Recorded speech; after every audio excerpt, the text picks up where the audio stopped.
देखो, मनुष्य के जीवन में इच्छाएं होना स्वाभाविक है। कोई विवाह चाहता है, कोई संतान सुख, कोई नौकरी, कोई घर, और कोई ऐसा भी होता है जिसकी मनोकामना वर्षों से अधूरी पड़ी होती है। लेकिन समस्या ये नहीं है कि इच्छा पूरी नहीं हो रही।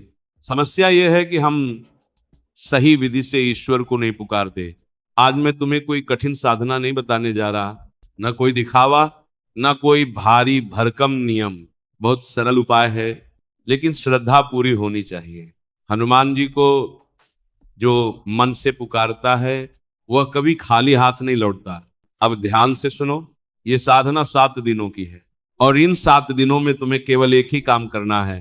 पूरे विश्वास के साथ हनुमान चालीसा का पाठ। सबसे पहले नियम समझ लो, ये साधना प्रातः काल करनी है, सूर्य उदय के समय। प्रयास करो कि सुबह 7 बजे से पहले ये पूर्ण हो जाए। स्नान करके स्वच्छ वस्त्र पहनकर पूजा के स्थान पर बैठो।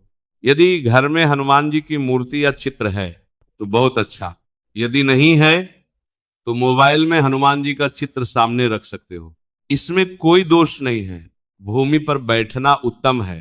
लेकिन यदि कोई असमर्थ है तो आसन या कुर्सी पर बैठकर भी कर सकता है।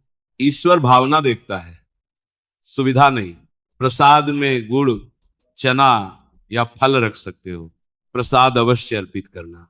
अब सबसे महत्वपूर्ण बात, यह साधना मंगलवार या शनिवार से प्रारंभ करनी है। इन दोनों में से किसी एक दिन से लगातार 7 दिन तक हर दिन 7 बार हनुमान चालीसा का पाठ करना है। पाठ प्रारंभ करने से पहले मन में अपनी इच्छा स्पष्ट रखो। जो भी मनोकामना है उसे हनुमान जी के चरणों में रख दो। यदि विवाह की इच्छा है तो विवाह के लिए प्रार्थना करो। यदि नौकरी चाहिए तो रोजगार के लिए, यदि घर चाहिए तो गृह सुख के लिए।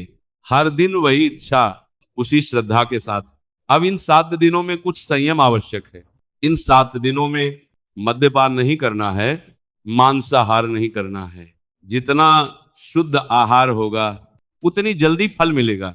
ये कोई भय का नियम नहीं है, ये मन को शुद्ध करने का मार्ग है। अब ध्यान से सुनो, यदि तुम्हारी मनोकामना छोटी है तो 7 दिनों के भीतर ही रास्ता खुलने लगेगा, और यदि बड़ी है तो समय लगेगा लेकिन अधूरी नहीं रहेगी। हनुमान जी देर करते हैं, इनकार नहीं है। स्त्री हो या पुरुष, हर कोई ये साधना कर सकता है, इसमें कोई भेद नहीं है। श्रावण मास में यदि यह साधना हो जाए तो फल और भी शीघ्र प्राप्त होता है। बस इतना ही, कोई दिखावा नहीं, कोई शोर नहीं, केवल श्रद्धा और हनुमान जी पर पूर्ण विश्वास। राम नाम का स्मरण करते रहो, हनुमान जी तुम्हारी रक्षा करेंगे। अब एक बात और समझ लो, बहुत से लोग हनुमान चालीसा पढ़ते हैं लेकिन मन कहीं और भटकता रहता है। होठ चल रहे होते हैं और मन संसार में घूम रहा होता है। ऐसी साधना से फल नहीं मिलता। जब हनुमान चालीसा पढ़ो तो ये मत सोचो कि कितनी बार पढ़ ली, ये सोचो कि कितनी श्रद्धा से पढ़ी। हर चौपाई को ऐसे पढ़ो जैसे हनुमान जी स्वयं सामने खड़े हो और तुम उनसे बात कर रहे हो। अगर आंखों में आंसू आ जाएं तो उन्हें रोको मत।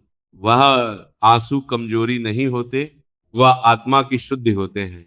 और याद रखना, साधना के दौरान कोई संकेत मिले तो उसे हल्के में मत लेना।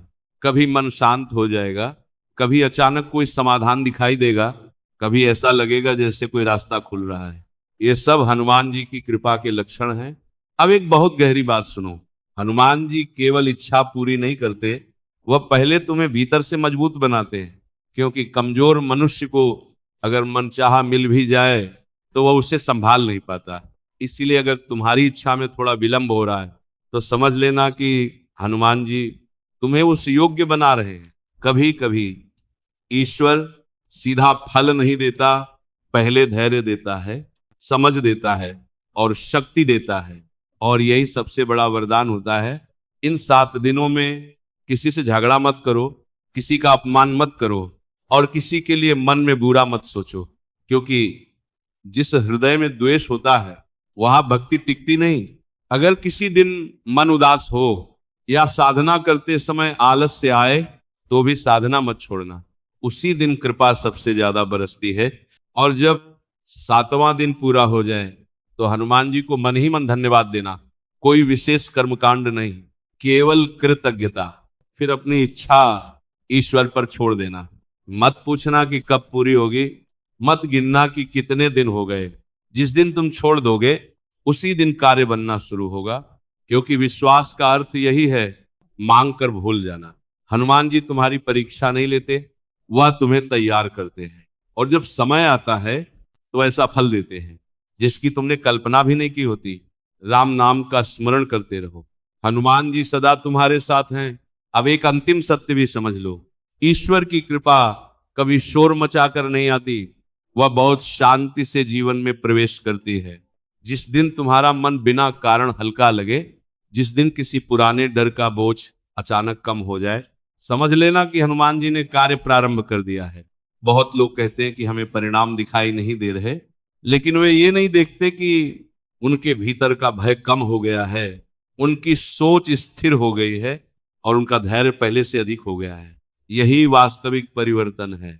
कभी कभी हनुमान जी तुम्हारी इच्छा को वैसा पूरा नहीं करते जैसा तुम सोचते हो, लेकिन उससे कहीं श्रेष्ठ मार्ग खोल देते हैं, और बाद में समझ आता है कि जो हुआ वही कल्याणकारी था। इसलिए साधना करते समय ईश्वर को आदेश मत दो, केवल समर्पण करो।